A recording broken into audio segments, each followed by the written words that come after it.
Meus queridos, a paz do Senhor para todos. Vamos dar início à nossa última aula, a quinta aula, do livro Profetas Maiores. Espero que vocês estejam acompanhando bem as aulas, estejam respondendo o questionário e, consequentemente, as avaliações. Hoje nós vamos falar sobre o profeta Ezequias, o profeta das visões. Estamos na última lição, na última aula, lições 9 e 10 do nosso livro, texto. E hoje nós vamos começar com o profeta Ezequias, o profeta das visões. E depois, lição 10, a queda de Jerusalém e seu novo começo. Finalzinho do livro do profeta. Vamos adiante? Quem era Ezequias, o profeta das visões? Segundo o nosso comentarista do livro texto, Ezequiel. Ezequiel é conhecido como profeta das visões. Quase um terço de suas mensagens foi recebido por meio de visões, diz o nosso comentarista. Embora muitos estudantes da Bíblia já tenham lido sobre algumas dessas visões, como o da roda dentro de outra roda, ou do vale de ossos secos, a maioria não entende o significado real da mensagem contida nas ditas visões. Então nós veremos nessa lição e na próxima, lição 9 e 10, que muito embora aparentemente pareçam ser estranhas, misteriosas, as revelações de Ezequiel apresentam muita coerência quando, no contexto geral, é estudada dos eventos históricos ocorridos durante a vida do profeta.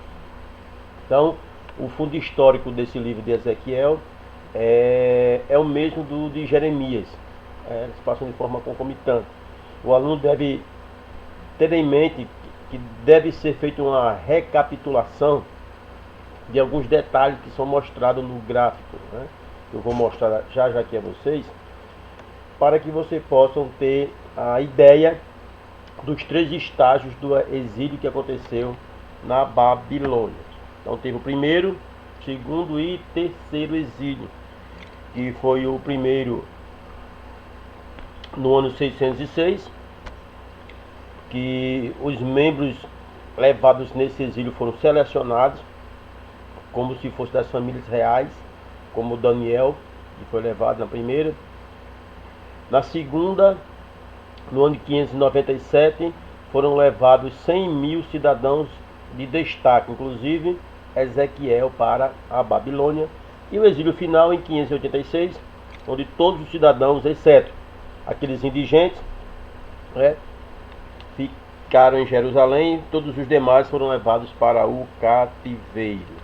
Temos aqui então esse esboço geral. Quem era Ezequiel?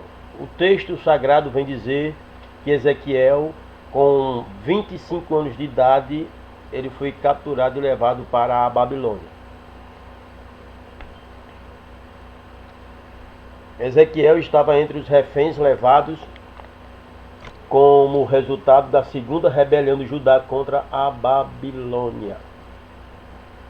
Naquela ocasião, juntamente com ele, 10.000 judeus, consistindo na maioria de artífices, líderes e militares que ocupavam postos de prestígio e de importância, tanto social como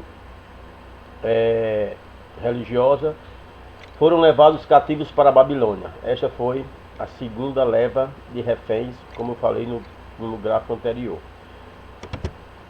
Diz aí do nosso comentarista. Nós temos, pronto, aqui, o gráfico que eu estava falando está aqui em tela. Vocês vão fazer aqui essa recapitulação dos exílios, certo? Diz o nosso comentarista que esse primeiro grupo de reféns, que incluiu Daniel e seus companheiros, passou a viver na corte em Babilônia. Já o segundo grupo, maior que no primeiro, aqueles 10.000 que foram levados, eles não foram para a corte, ficaram em um acampamento ao norte da Babilônia, perto do rio Quebar. É possível que, devido à influência de Daniel, esses reféns tivessem permissão para ficarem juntos, recebendo terras para cultivo, um certo grau de liberdade civil também religiosa. Provavelmente. É possível que isso tenha acontecido. Isso demonstra claramente o plano minucioso de Deus. Por quê? Para que o povo pudesse ser purificado, a nação de Israel, né, das práticas idólatras desses demais povos que agora eram os algozes do povo de Deus, foi necessário manter o povo separado. Israel de um lado, babilônicos do outro. Da mesma maneira, segue o raciocínio do nosso comentarista do livro, Deus manteve o seu povo separado dos egípcios durante o cativeiro naquela terra. Bem, infelizmente, diz a narrativa bíblica, que existiam falsos profetas entre os judeus que tentavam persuadir, tentavam fazer com que o povo acreditasse que eles tinham condições de resistir aos babilônios. E esses falsos profetas prediziam a queda iminente da Babilônia e deste modo os judeus poderiam regressar à sua terra. Por causa desse ensino equivocado, mentiroso, enganador, o povo se recusou a desfazer a bagagem e fixar residência no novo ambiente que era a Babilônia. Jeremias e Ezequiel ensinaram o povo a aceitar o cativeiro. Em vez de se rebelarem, de não aceitarem aquela situação, né, já que o falso profeta dizia que Babilônia ia ser vencida e eles iam retornar para sua casa, mas não foi o que aconteceu. Jerusalém logo seria destruída e os cativos iriam permanecer em Babilônia por muitos e muitos anos, conforme Jeremias disse no capítulo 29 do seu livro. Ou seja, o cativeiro iria durar 70 anos. Vamos adiante.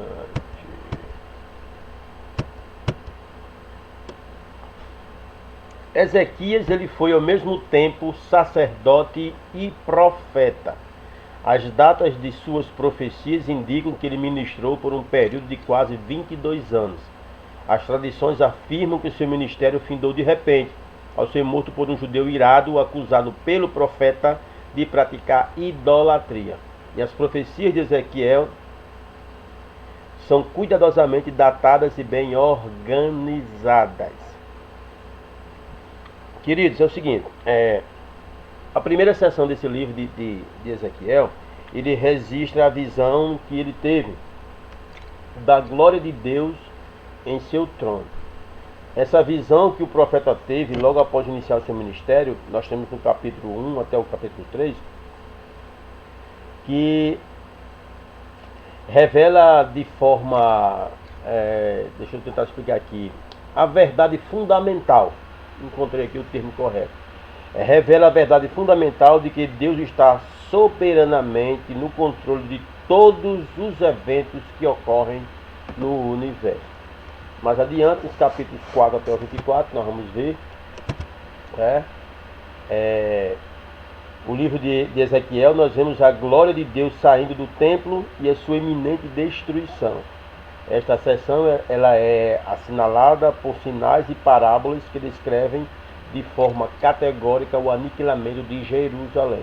E nos capítulos 25 até o 32, esses capítulos foram escritos durante o sítio a Jerusalém, período em que Ezequiel deixou de falar nos judeus, porque os judeus estavam ignorando os seus ensinamentos, e passou a escrever sobre o futuro das nações ao redor de Israel.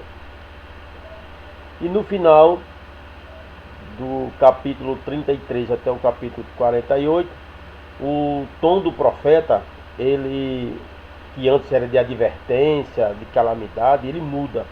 O tom agora do profeta, certo, é um tom de mais de palavras de conforto, palavras de esperança.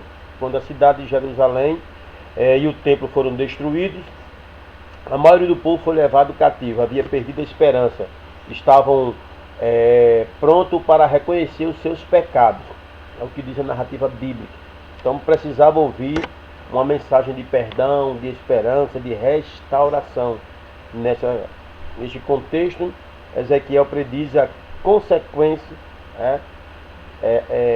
do que iria acontecer caso Israel se voltasse, ou Jerusalém se voltasse para Deus, que era a restauração do templo e a volta da glória de Deus para o meio do seu povo.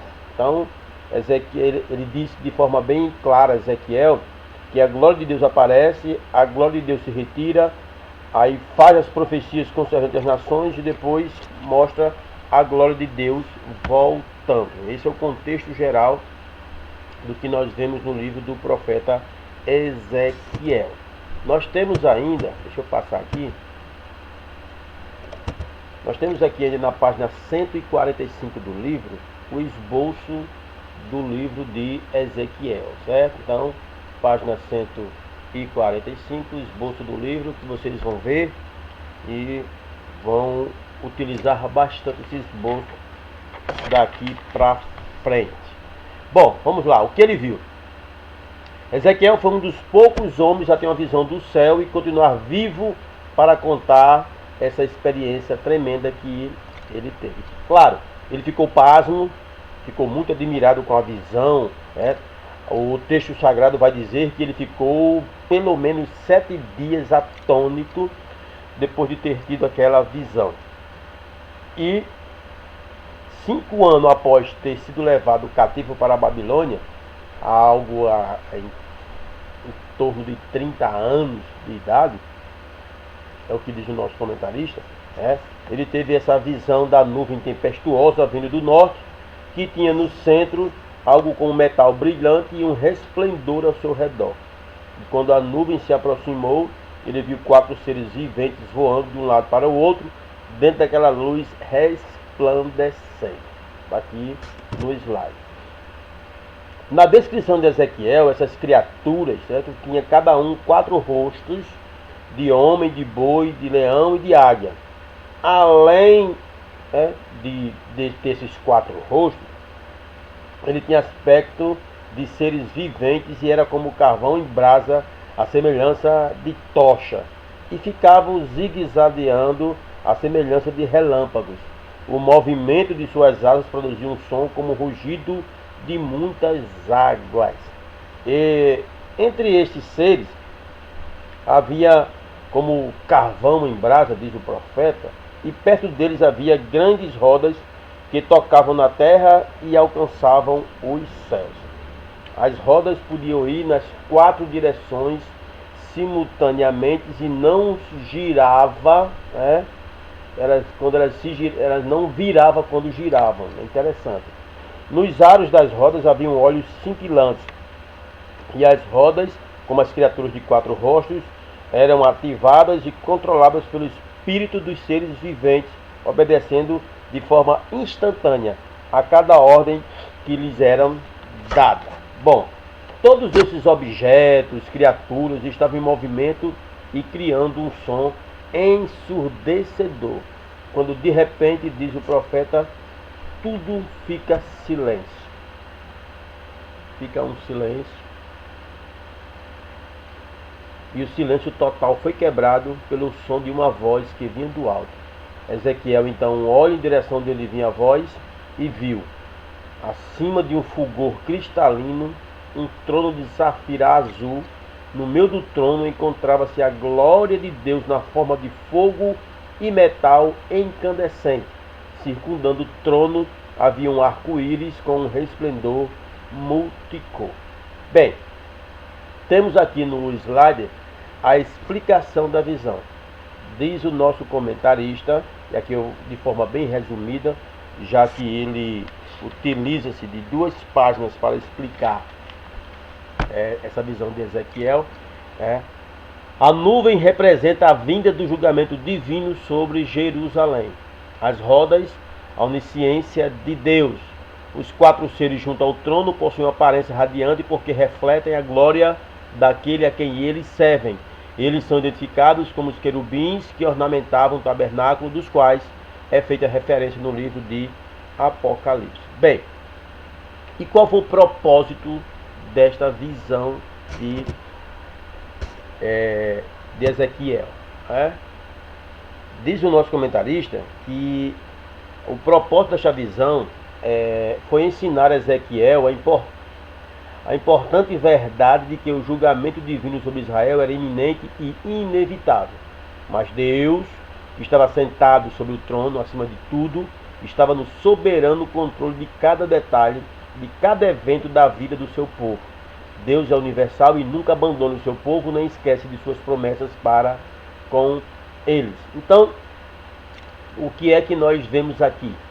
Agora aqui é pensamento nosso, não do autor do livro. Já que tem aqui em vermelho, ou encarnado, a visão representa um significado espiritual. Assim como Ezequiel, ele viu o trono de Deus acima das nuvens tempestuosas e foi levado a lembrar-se da autoridade suprema do Deus Todo-Poderoso. Nós, fiéis a Deus, crentes em Cristo Jesus, também somos encorajados a lembrarmos de reconhecermos o soberano controle de Deus sobre todos os eventos de nossa vida. Nada escapa ao controle de Deus. Louvado seja o nome do Senhor. Deus está no controle de tudo e de todos.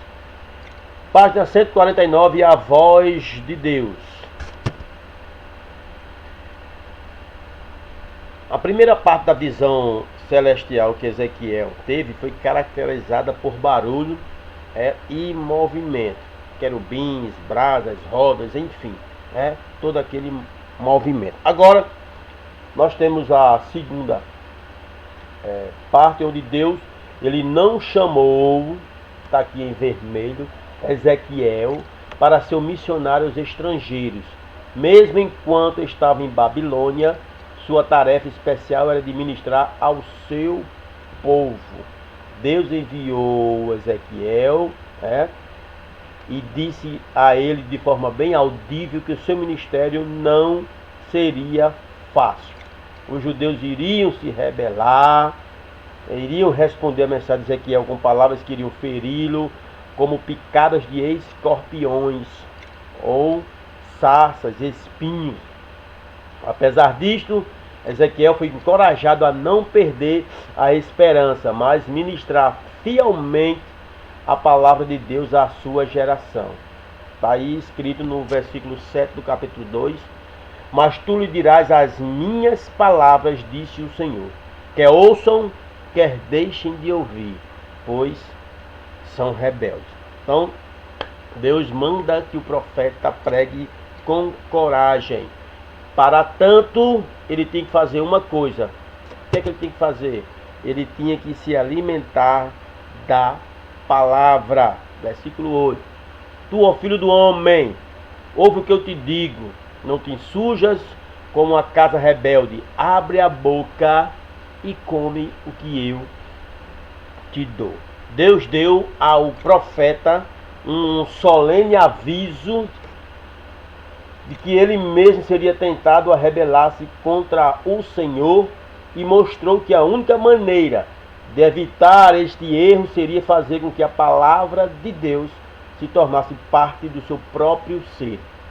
Isto é simbolizado pela ordem de comer o pergaminho ou aquilo que ele estava dando ao profeta. Então, além de pregar com coragem, Deus estava dizendo ao profeta: você se alimente da minha palavra, para que você não corra o risco de também se rebelar contra o seu Senhor. Foi a palavra de admoestação de Deus ao profeta, de devorar a palavra de Deus literalmente. E podemos fazer uma aplicabilidade desta palavra para os dias atuais. Como? Assim como Deus pediu, eu vou dizer pedir de forma carinhosa, ao profeta para devorar a sua palavra, nós precisamos igualmente fazer isto hoje. Temos que nos alimentar da palavra diuturnamente. O obreiro, o cristão, nós crentes, devemos nos alimentar da palavra de Deus até que ela se torne parte do nosso corpo, do nosso próprio ser. Assim como Timóteo pede, pede ao seu filho na fé, Timóteo. No 2 Timóteo capítulo 3, deixa eu ler aqui para vocês. 2 Timóteo capítulo 3, versículos 14 e 15, diz assim: Tu, porém, permanece naquilo que aprendestes, de que fostes inteirado, sabendo de quem o tens aprendido, e que desde a tua meninice sabes as sagradas escrituras, que podem fazer-te sábio para a salvação pela fé que há em Cristo Jesus. Diz Paulo ao seu filho na fé, Timóteo. Então, nós temos literalmente que meditar na palavra, temos que comer a palavra até que ela faça parte do nosso ser, para que essa palavra fique literalmente enraizada dentro de nós, no nosso coração, na nossa mente, na nossa alma, no nosso ser. O profeta ainda disse que achou a palavra de Deus doce ao seu paladar. Tão bom que é você ter essa experiência de comer, de se alimentar da palavra de Deus. Vamos adiante. A glória de Deus se afasta. Nós temos agora página 152, dos capítulos 4 até o versículo 11, onde nós temos aqui a predição da destruição de Jerusalém. Ezequiel, ele resiste os detalhes da iminente destruição e justifica esta ação do julgamento de Deus sobre os pecados do povo. A visão predominante nesta sessão é a saída da glória de Deus do templo, marcando o início de sua destruição final. Vamos aqui, capítulos 4 ao capítulo 7, a profecia da destruição. Ezequiel procurou falar sobre o assunto por meio de sermões ilustrados.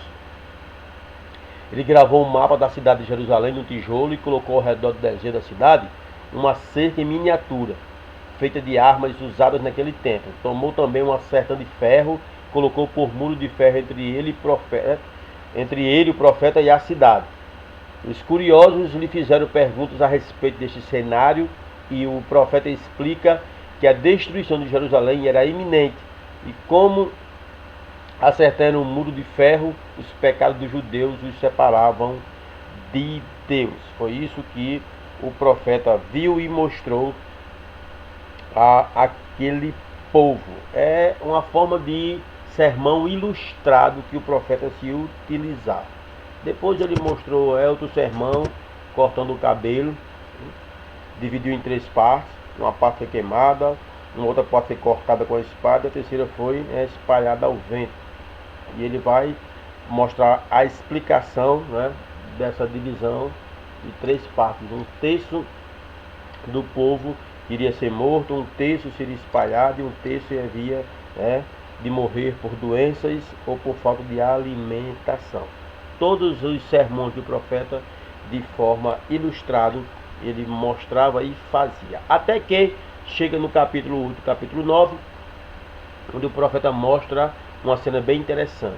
Após a visão do trono de Deus que ele teve cerca de 1 ano depois, Ezequiel teve outra visão, na qual a mesma pessoa que estava sobre o trono apareceu novamente e o levou a Jerusalém, e lá foi mostrado ao profeta a profanação do templo e da cidade.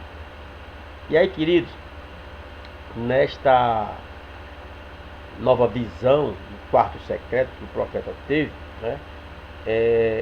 ele olhou através de um buraco na parede e tinha lá muitos líderes judeus que secretamente adoravam ídolos, dizendo: o Senhor não nos vê. E aqui há muitas muitas coisas ditas acerca deste quarto secreto.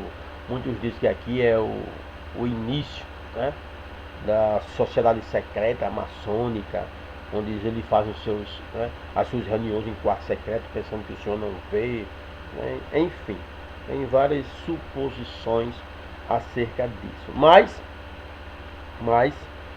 o que o profeta mostrou de verdade aqui no seu livro é Deus mostrando que o povo estava literalmente tentando se esconder de Deus, mas o profeta nos faz lembrar que não existe pecado algum que possa ficar escondido do Senhor. E a resposta de Deus a uma vida de hipocrisia, né, para essas pessoas é o próprio julgamento do Senhor. E Deus declarou ao profeta que o juízo sempre começará pelos líderes religiosos que comprometem sua chamada divina por causa de pecados ocultos. E aí ele continua falando para o povo, e a glória de Deus se afasta. Nós temos, queridos, a glória de Deus se afastando de forma categórica. Ela entra no templo, dá uma volta na arca, levanta-se do templo, vai até a entrada da casa do Senhor, sai pela porta oriental e vai para o Monte das Oliveiras e depois vai-se embora de uma vez por todas de Israel. Essa foi a visão que o profeta teve. E note que a glória de Deus é retratada como saindo do templo com relutância. Ela não sai de vez, ela vai dar uma voltinha, vai até a porta, enfim. Deus não estava querendo sair, não quer, a glória de Deus não estava querendo ir embora de vez, a presença de Deus não queria ir embora de vez, mas com muita relutância teve que sair por conta do pecado do povo. O número dos ídolos aumentou, o povo não se arrependeu, ou seja, não tinha mais lugar para adoração a Deus no seu templo e em Jerusalém. Então Deus, ou a sua glória, foi embora. Página 155, profecias em forma de parábolas. Mais uma vez nós temos aqui os ensinos dos falsos profetas enganando o povo, fazendo com que cresçam que a rebelião ia ter êxito. Os cativos judeus em Babilônia acataram aquelas ilusões, de vitória e liberdade e se colocaram contra o profeta Ezequiel. Ezequiel se tornava cada vez menos popular. E até a liberdade do profeta era suprimida pelo povo que não mais acreditava no homem de Deus. E para obter a atenção do povo, o profeta começou a dramatizar e ilustrar, diz o nosso comentarista, mensagens na forma de dramas ou de parábolas. E aí o profeta Ezequiel dramatizou um dos seus sermões, tirando toda a sua mobília para fora da sua casa, abrindo buraco na parede, e às escuras ele saiu de sua casa e transportou a bagagem à vista do povo. Quando o povo questionou sobre aquela conduta, ele explica que estava ilustrando uma profecia ao vivo. Isso mesmo. Estava demonstrando como Zedequias, o rei de Judá, procuraria escapar das mãos dos babilônicos, cavando um buraco no muro da cidade, tentando passar pelas fileiras do inimigo. Porém, como estava predito, o rei de Judá seria tomado cativo e levado para a Babilônia como prisioneiro. Essa profecia teve seu cumprimento de forma cabal em Jeremias capítulo 39, versículos 4, 5, 6 e 7. Tem mais. Ele teve outra ilustração em forma de parábola sobre os ídolos no coração do povo. Essa mensagem do profeta, ela é típica dos escritores, dos escritores, assim como Ezequiel. Como assim? O profeta Ezequiel constantemente ele enfatizava muito isso, a necessidade de mudança de coração e também de ações. Mais tarde ele entregou uma mensagem para o povo neste sentido. Qual foi a mensagem? Não sei se eu coloquei aqui no slide, não tem, mas vou ler aqui para vocês, que é capítulo 18, versículo 30 e 31. Diz assim o profeta: convertei-vos, desviai-vos de todas as vossas transgressões, e a iniquidade não vos servirá de tropeço. Lançai de vós todas as vossas transgressões com que transgredistes, e criai em vós coração novo e espírito novo, porque morrerais, ou porque morreríeis, ó casa de Israel. Mais uma vez o profeta mostra através de parábola nos seus sermões ilustrados, que o povo tinha que se arrepender porque estava muito distante do Senhor. Depois tem a parábola da órfã, depois tem a palavra de Ezequiel, quando ele diz: a alma que pecar, esta morrerá. Então o profeta utilizou-se muito desses sermões ilustrados para mostrar o seu povo. A da órfã, que é bem interessante, ele mostra uma história de um homem bondoso que encontrou uma criancinha abandonada no deserto. A menina estava destinada à morte, mas o homem a amou, socorrendo-a, criando como se fosse sua própria filha. E com o passar do tempo, a menina torna-se uma bela mulher e o benfeitor se casa com ela. Infelizmente, diz o profeta, essa mulher não foi fiel ao marido, caiu em adultérios, seus pecados se aumentavam muito com seus amantes, e todos os seus amantes começaram a odiá-la, e um dia roubaram-na e apedrejaram. Apesar de tudo isso, o marido não perdeu o amor pela esposa. Lembrou-se dos seus votos, trouxe ela para casa, e na aplicação dessa história, assim mesmo Deus diz assim, capítulo 16, versículo 60, diz assim Deus: mas eu me lembrarei da aliança que fiz contigo nos dias da tua mocidade, e estabelecerei contigo uma aliança eterna. Glória seja dada ao nome do Senhor. Esse Deus é tremendo. Esse Deus é tremendo. Vamos adiante. Procurei um homem e não achei, diz o profeta. Página 158. Os capítulos 20 a 24 de Ezequiel dão uma vívida descrição dos pecados de Jerusalém e descrevem Deus procurando um homem que pudesse ser colocado entre ele e o povo para que não tivesse que destruir a cidade. Infelizmente, Deus não achou ninguém para preencher tal lacuna e a cidade de Jerusalém caiu nas mãos dos babilônicos. Aí o profeta vem aqui com um catálogo dos pecados do povo. O profeta deu uma lição de história, catalogando os pecados de Israel desde a fundação da nação até a época do profeta. Então, o problema básico de Israel, diz o nosso autor, era o seu amor para com o mundo e a sua obstinação em não querer se separar dos outros povos. Era incrível como o povo de Deus era relutante em querer adorar somente a Deus, mas queria fazer de forma concomitante adorar a Deus e aos ídolos, adorar a Deus e ao mundo, a Deus e aos homens, não querer ficar com sua própria nação e se misturar com as outras nações, com os outros povos.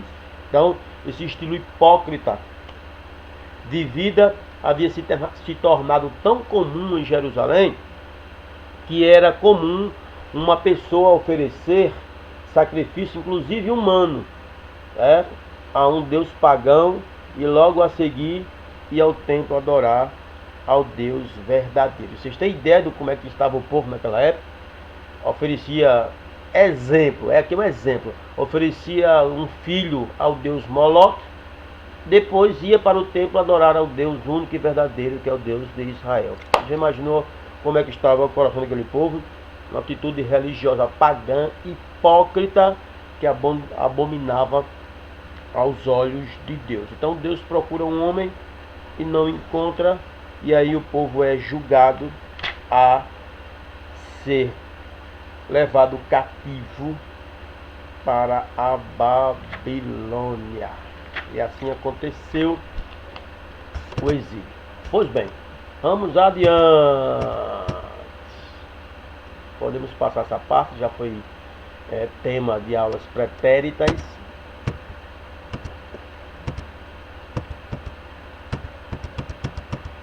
Vamos agora para a lição 10, que é a queda de Jerusalém e seu começo. Vou ser bem aqui rápido, sucinto, vamos resumir bem, porque aqui nós vamos tratar de pontos que já foram tratados de forma anterior, certo? Bem rápido mesmo, que é um resumo bem rápido. Vamos ler aqui o que diz no slide. Nos capítulos 1 a 24 de Ezequiel, o profeta predisse a queda de Jerusalém, afirmando que a cidade seria completamente destruída e que o templo seria demolido. Os capítulos 24 a 32, ou 25 a 32, como gostam de colocar alguns autores, resiste o cumprimento dessa profecia e prediz o destino futuro das nações ao redor de Israel. Na parte final do livro, nos capítulos 33 a 48, Ezequiel vê, além da destruição de Jerusalém, um futuro distante e uma época de um novo começo, quando Deus reunirá os judeus de todos os cantos, né, do mundo, a fim de soprar sobre eles o fôlego de vida como nação. Deus prometeu que seu povo iria morar numa nova Jerusalém, tendo um novo templo. Aí nós temos aqui a parte escatológica no finalzinho do livro do profeta Ezequiel.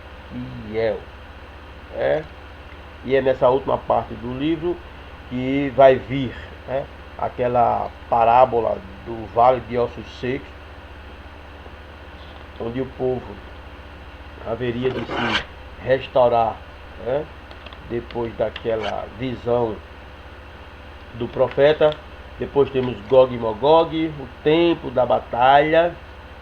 No Novo Testamento nós encontramos, inclusive, referência a uma batalha de Gog e Magog, que era um lugar profetizado no final do milênio. Então, nós podemos pegar o livro do profeta Ezequiel, nos capítulos 38 e 39, e fazer uma comparação com o Apocalipse, capítulo 20, onde nós vamos ver as profecias do profeta Ezequiel e mais uma vez o Novo Testamento nas palavras de João Evangelista, enquanto preso na ilha de Pátmos, tendo a mesma visão, confirmando aquilo que o profeta havia predito há muito tempo atrás. Beleza? Vamos adiante. Essas profecias foram proferidas tendo como cenário de fundo o cerco e a queda de Jerusalém. É interessante que Ezequiel não tenha apresentado uma mensagem de juízo contra os babilônios. Deus usou Isaías, especialmente Jeremias, para fazer isso. Deus disse a Ezequiel para volver o rosto contra as nações e declarar que o juízo estava a caminho, mas não disse qual seria o juízo. Quem disse foi Isaías e Jeremias. Os amonitas, moabitas e edomitas eram todos parentes de sangue dos judeus. Os amonitas e moabitas eram parentes de Israel por parte de Ló, sobrinho de Abraão. Já Amon e Moabe foram os dois filhos nascidos da união incestuosa de Ló com suas duas filhas. Edom é outro nome dado ao irmão gêmeo de Jacó, Esaú. Edom significa ruivo vermelho e Jacó foi o pai das 12 tribos de Israel. Continua o nosso autor. E por fim, nós temos aqui as profecias contra os estrangeiros: Amon, Moabe, Edom, Filístia, Tiro, Sidom, Egito.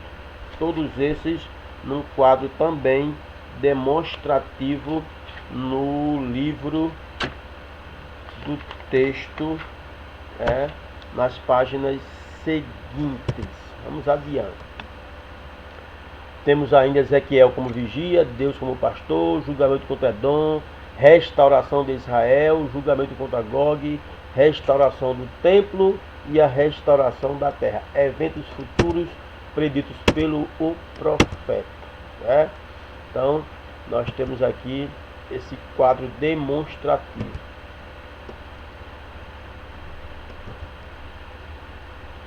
Antes da queda e depois da queda. Então, eram as profecias que os homens de Deus chamados para predizer aquilo que iria acontecer.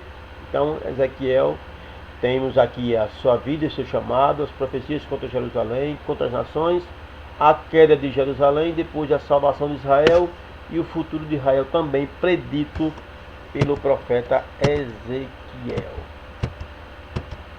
Deixa eu passar aqui. Queridos, os slides vão ficar com vocês, eu vou postar lá no grupo. Depois vocês olham com mais detalhes, certo? essas passagens desses slides, porque eu fiz questão de fazê-los, certo?